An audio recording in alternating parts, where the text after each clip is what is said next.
Good afternoon, everybody. Welcome. Thank you for joining us this afternoon for our virtual session. We are all in this together, building solutions and learning from each other. Before we get started, my name is Mandy and I am the Slido facilitator. So I want to give you some directions on how to get connected to our Slido, where you can answer polls, submit questions, and access some of the resources that you're going to learn about. So there's a couple of ways to get to Slido. The easiest way is to use your mobile phone. You can use the camera on your phone and point it right at the QR code on the screen, and you should be prompted to connect to our Slido link. You'll see the QR code throughout the presentation with some of the polls and the Q&A session. You can also open a web browser and go to slido.com and then just enter the code that you see on the screen to also get connected. So with that, I would like to introduce you to our host for today's webinar, Dr. Janet Pilcher.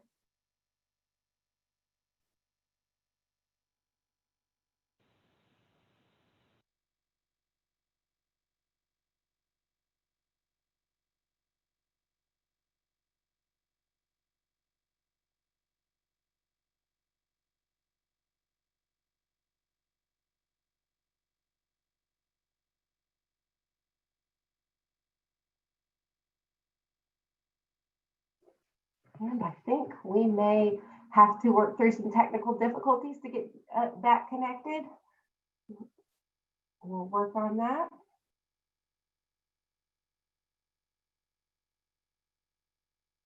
There we go. Am I on? You're here now. You're here now. Sorry. Well, shoot, I apologize. So the technical difficulties were on my end. So you have to, gosh, you would think by now I would have figured out how to unmute myself and how to share my video. I apologize. So I was just saying welcome and talking about moving into to June. And I think where we are in this time is, for those of us in educational systems, you know, we're putting a close to a semester and a year, reflecting and then thinking about opening a new year. So my brain might be a little tired, probably like yours. So my apologies for a slow start today. But I'm Janet Pilcher. For those of you that have been on before, I'm so glad to be back. I lead the lead student education and lead a great group of people, and have the pleasure of working with many great colleagues across the country. And welcome to those of you who are connected here today.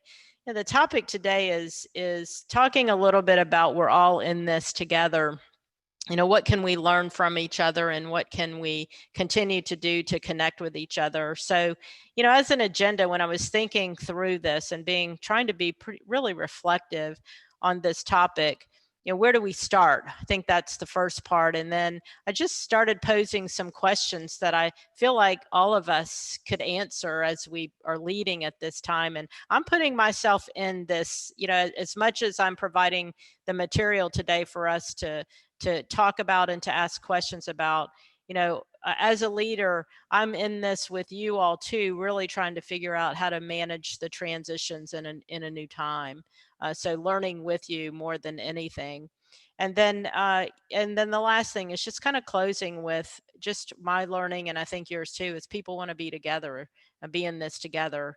And then let's do some Q&A, and I'll answer some questions. So as we normally do with these webinars, let's start with an audience poll. And if you would, go to Slido and answer this question. To what extent do you know today how we will enter schools and the workforce in August? So to what extent do you know today how we'll enter schools and the workforce in August? So I'd love to, yeah. So this is, you know, this is really, really appreciate your responses. So we'll wait a few minutes to let people continue. So this is really the hardest question of all. And again, I go back to, we have at a time when we're really reflecting and really trying to think through where we are, when we look at answering this question, gosh, there's so much that's still unknown. And I think our hope was that as we would go down the road and as time would pass, that we would know more. And probably we know less, and we just don't know as much as we would want to know. And so I think the first question is, just to be self-reflective for ourselves. Where do we start? And I would just, I'm saying this to myself right now. And I hope this resonates with you. Is first is just to say it's okay not to know, and for us to say we don't know. And that doesn't mean we're not going to continue to work with people and really try to find solutions. But if we just don't know what the answers are in the times of uncertainty. And as I've talked about before, we have opportunities where we can advance things in ways that we've never been able to do that before. But do we know the answers at this point? I don't think we do. And I think it's okay for us. I have to really, really say that to myself. It's okay to say to people, I just don't know, but we'll find out together. And so it's critical to find not just one solution to a problem, but really multiple solutions to existing problems, because we're not sure that any one solution is going to be the right solution. We're just looking at multiple solutions and trying things that we know could be potential ways that we enter and that we work together to try to find those solutions. So as I think through, then what are some of the other questions or some of the questions that have come up in my mind? And I just sharing these 8 questions with you to see if they resonate with you. Maybe you could take these questions to your team, and as a start, just start answering these questions.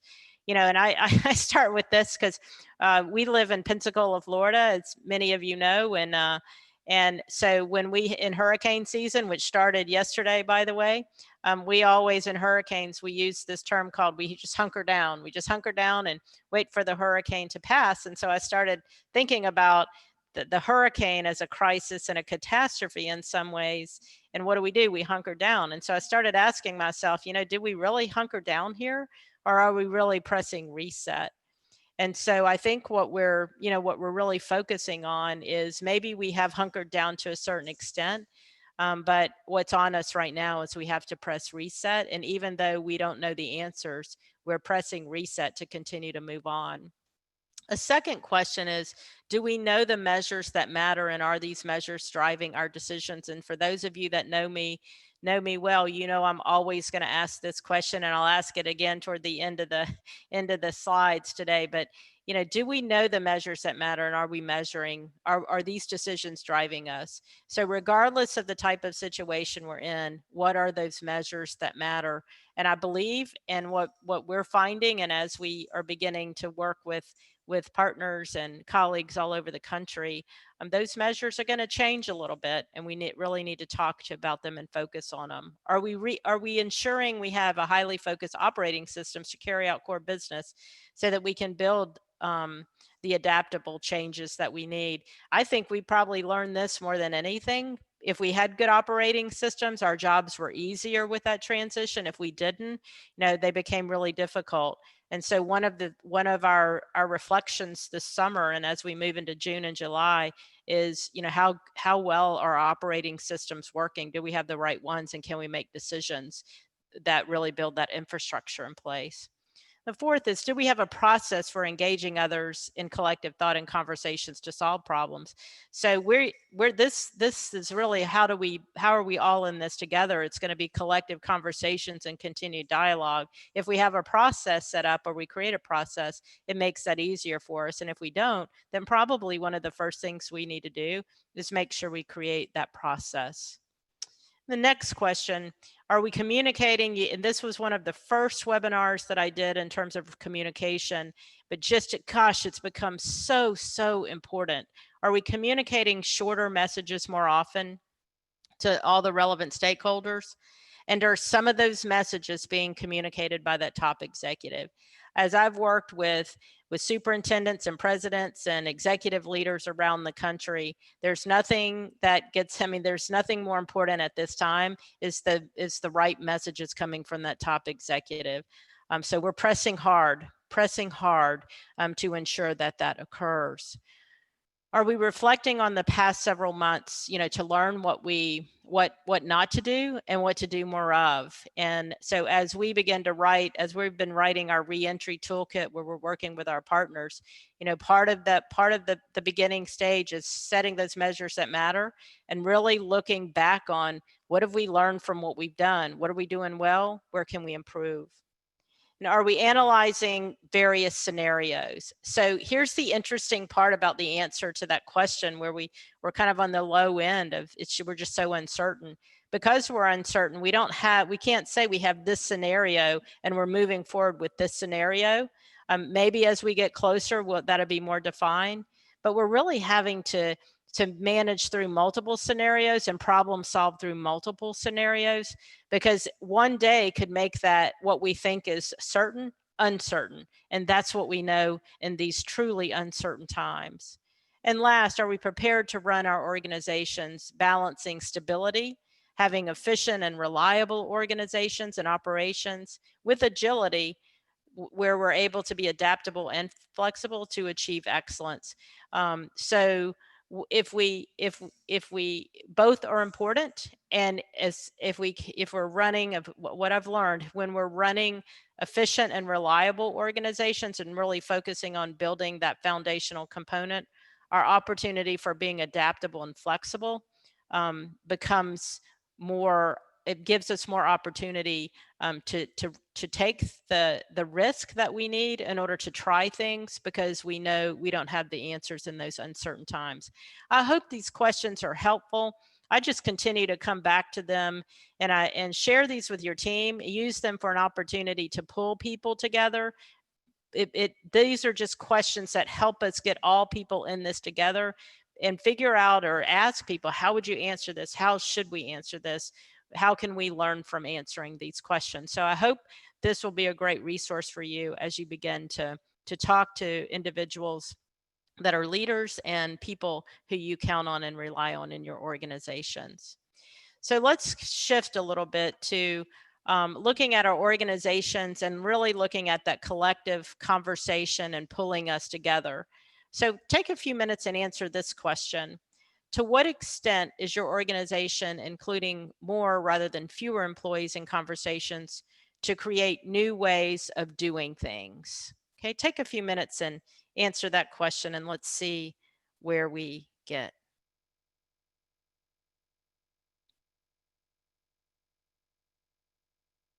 Okay, kind of at that a little more of a spread, probably closer to that 6 and 7, a little bit, some, not as much, not as many on the high end, but around a 5.6 average. So here the combination of these two questions became really important to me as I thought about posing them. One is, and when we think about how uncertain the times are, and more than likely most of us are going to answer lower, that we're really prepared for that. And the other is, how much are we including people in the conversation? And so our goal is to get this one higher, so that we can move the one that we ask first to a higher place. Because the only way that here's what I'm finding, the only way that we're going to really be able to solve problems is to turn to each other and to get people in conversation, to put solutions and particular thoughts on the table. So how do we do this better? We're better to do this together. And again, first of all, as we're thinking about what we're going to do as we go into our new year, as we reflect on the past and go into our new year, we're still asking this same question that we ask every day of our lives in our professional world and in educational systems, and asking ourselves, what does success look like? What does success look like? How do we measure it? And how are we going to know? And how do we know when to make the adjustments? So this really begins, I think, it moves us out of chaos. So we can have a number of things that we go in and do, but how do we know what we're doing is the right thing that's going to help us become successful in helping students and families in a way that we need to as we re-enter our school year. The second one I really, really love. I was reading the Harvard Business Review that has a special edition on just kind of leading in a crisis, and there was an article in there that really talked about use leadership to generate more leadership. So how do we come together, and how are we all in this together? Leadership, the term leadership in terms of it being a position, I think is kind of out the door right now. Leadership is all about people coming to the table, providing leadership and generating more leadership so that we're commonly finding those solutions together and trying things and knowing how to adjust very quickly when they don't work, and then knowing how to push the more button when it is working. Do not have all the answers and mobilize people to generate solutions. And that's what we're talking about. And here's the greatest thing about this part of it. When we mobilize our people to help us generate solutions, we automatically give people hope. They become more engaged, and we begin to reduce the fear. And we talked about that a couple webinars ago. We really begin to mobilize people for solution finding, so that they have automatic buy-in, because we're really in this together and trying to find the right solutions. And man, I've listened to a couple of people talk in circles that I've been in and probing questions, and people can come up with some unbelievable options for ways that we can do things that are different than what we've thought about. And then again, have the systems and processes in place. That here's the key with this one. It allows us still to look at longer term strategy versus just looking at operations management and short term solution. So we're right in the middle of thinking of what do we have to do tomorrow to make sure that we're operating in a way that we can get back on track. And that's important. And it's also important for us to think about what does 2 years to 3 years look like when we're making these modifications, because what we're doing now is not short term. It's truly long term in the way we have to make the adaptations of what we're doing. And we're uncertain in terms of what that's going to look like, but we're building our predictions in terms of what we think it could be. And so I'll just kind of end with a couple of slides. You know, our goal here is to pull people together, and by getting people involved in those conversations, they feel valued, they're connected, they're energized when they're part of that solution. So the more we can get the right people at the table, a diversified group of people at the table to help us build solutions, the more energized our organization, our people become. And I know that the answers are probably right inside your own organizations. And here's the key. Here's what I've learned as I've had these discussions with some of my partners that I work with. They want to be all in this together. And so it really builds that hope and that connection to each other. And they want to be together. I had a call this morning, and the conversation was about, I know we have to do this virtually, but we just want to be with each other. We can't wait for that moment. So now is the time to pull people together, to do the things really that are beyond what we thought could be possible. I think that if we can, it's a time when I know many of us are tired, and we need to rest and do the things that are healthy for us. And if we can get back in the game in ways that help us position us for the reentry in the school by collectively talking to people and getting people's ideas on the table and caring for people in that process, it'll rebuild our energy. It'll help us build that energy back. So as we close today, some of you have seen this slide. It comes from the book Switch. It comes from a number of research studies in the past with talking about the elephant and the rider. And so, it's still true, I think, today, that many of the things that we talk about in terms of what we have to do is shaping the path. And right now, what we're having to do is reshape that path. It's not the same one, but we were reshaping that path. And the nice part about the conversation today is we're doing that together with more people involved in those conversations. and we'll direct the rider. That path will direct the rider. But in the center of that is that we're motivating the elephant, and the elephant represents the emotional aspect of our organization. So as always, what stays true is the emotional aspect of our organization is going to be the driving force behind success. And so our ability to pull people together, to build that motivational force that really helps us reshape and continuously reshape that path will be well worth the journey. So it's really around continuously moving forward with agility, doing it often, and by all means, doing it together. So I appreciate the time today. I hope this was helpful, and I'd love to just hear any questions that you have that I could answer or that I could at least try to answer.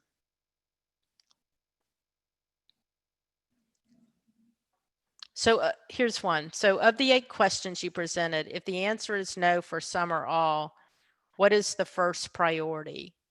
So if the answer is no, let me go back to the 8 questions to kind of, if the answer is no or some or all, what is the first priority? So what is the first priority? I'm going to fall on, and I'll go back to the elephant. I don't mean to make you dizzy when I do this, but when I go back to what's the first priority, what we want to focus our attention on is building the motivational and energetic aspect of our organization to move forward so that we can achieve success. What the first priority is shaping that path to do that, because it's very hard to build motivation within our organization around with people unless we know what that path is. So really defining success and knowing what those measures are that matter so that we have a game plan to target really becomes the first priority for what we're going to do. And the second, I think there would be, instead of us just isolating ourselves to create those, is to engage people in conversations around what those are, how those have changed, why those have changed, and what we need to strategically do to accomplish those. How can we make sure we're still seen as the leader and they trust us when we share decision making with others? So here's the it's a great question, and here's my take on that. Sharing, so gaining insight and information and getting people to provide input is helping us shape that path. At the end of the day, as leaders, we're going to be the ones to make the decisions, but we're going to make those decisions based on the input that we have gained from people. And some of those decisions may be something that comes from somebody in particular. I know right now, we had, for example, this morning, we do conferences, as many of you know, and we're moving our conferences to virtual conferences. We made that decision about 3 weeks ago. And I had a group of my team come together, and we just started the process of brainstorming, and we'll move brainstorming out into actionable items about what does that virtual conference look like. And what I know from that discussion is that there are individuals in our team who have much better ideas, who have much more knowledge than I do in order to help shape the right path for how we build the virtual conferences. At the end of the day, I'll make the decisions as the leader in terms of the direction that we go, but I guarantee you with that decision that I make, it's going to be highly influenced by the people who have the best knowledge and the intelligence around that. And I hope that my team would say that because I've given them that opportunity to do that and we're sharing in that equally, that they would still, see me as a leader of strength and not a leader of weakness. So I think it builds strength in us, with us always knowing that shared decision making always means the leader has the final say in the decision, but being able to connect it back to that input builds a more powerful leader in the right powerful way. how often should we review our measures and make adjustments during times of uncertainty like this? Again, yeah, I think we, at a time when we're uncertain, I almost think we have to look at core metrics weekly. We're for sure going to look at what the trends have been on a quarterly, every 30, for sure, every 30 to 60, and a hard look in every 90 days. But the quicker we can get to looking at what those core metrics are and building those into our meeting protocols on a weekly basis, the better we're going to be, because we just don't know the answers enough to make the right decisions quickly. So the data will really help us and inform us. Bringing people together for solution seeking requires innovative thinking of all. How can you encourage and support different thinking? First of all, one thing I didn't say when we were really talking about coming to the table, as we are making some of the most critical decisions, one of the things that I've found myself asking leaders that I work with and organizations to do is, I'm like, forget position, forget anything related to title, hierarchy. Just give me the people who could bring the most to the table in a discussion. Let's just talk about who those people are. So that's how do you get innovative thinking to the table? You first of all bring the right people, the people to the table who can bring that innovative thinking there. Then I think as others join into that conversation, those people who really the individuals that you would first select to build thought into the process of change, the others are going to learn from that. And then I think giving people opportunity to partner with others and mentoring those individuals to have confidence that people can do that becomes significant as well. So the key here is we want to mentor and teach, but we're mentoring and teaching as we're also managing uncertainty. So the right people around the table to me is key. And that doesn't mean position. That doesn't mean because that person should be here because of that. This just means who are the people who can help us solve the problems that we need to solve, build the best opportunities for us to be successful as we move to this path. And then how do we begin to move those conversations outwardly in ways that more people are involved in those conversations? How many scenarios should you plan for? How much time can you spend planning on things that might not happen? When we created the reentry toolkit that will have everyone will have free kind of access to that. We're going to put that out next week. We put in 3 major different scenarios. There are probably derivatives of those scenarios. But I would say that what I recommended in that toolkit when we were putting it together is the first thing you do is I think we focus on the scenario that we think is most likely. So once we focus on one scenario that's most likely, some of the same answers to the questions and decisions might be the same in multiple scenarios, and we begin to prioritize in that way. So instead of looking at scenarios being completely different, I think choose the one that we want to focus on that we think is more likely.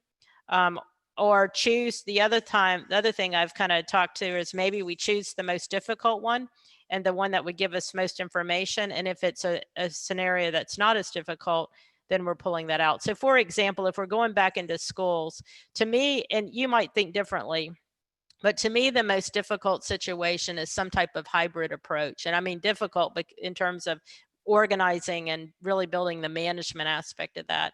So do we have a hybrid approach? Do we have virtual and in school? Do we have some students coming at some time, not the other? How do we manage all of those pieces?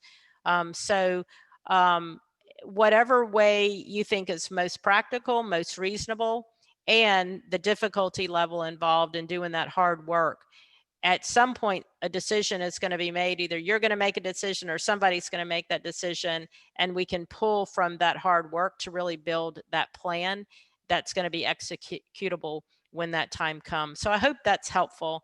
I know that's not extremely specific, but I hope that is helpful. One last question. How can we learn from organizations outside our industries to inspire innovations on our teams? I think that is so significant. And one of the things that I'll just kind of take as homework for us is, as we begin to build the resources, is to begin sharing some of those best practices about what are others doing. What are, what's business and industry, healthcare, government. I mean, what are some of the things that we're all having to do where we're all in this together? And one thing for sure, it doesn't matter where we are in the world, we're all dealing with the same types of issues that are here and in front of us. And so what would be great, the other thing I think we've thought of is, how do we build networks of people across either organizations within the professional path or outside of the businesses that we work with, the organizations that we work with. We have so many opportunities to do that in ways that we didn't think about before. And what I'm excited about is, once we get to the point to where we're in that reentry place, that I think we all have opportunities to share and network together across industry. It's going to be really an exciting time for us when we get to that point. So I appreciate the time that you spent with us today, and just appreciate the work that you do. Have a great week, everybody, and we'll talk to you next week. Thank you.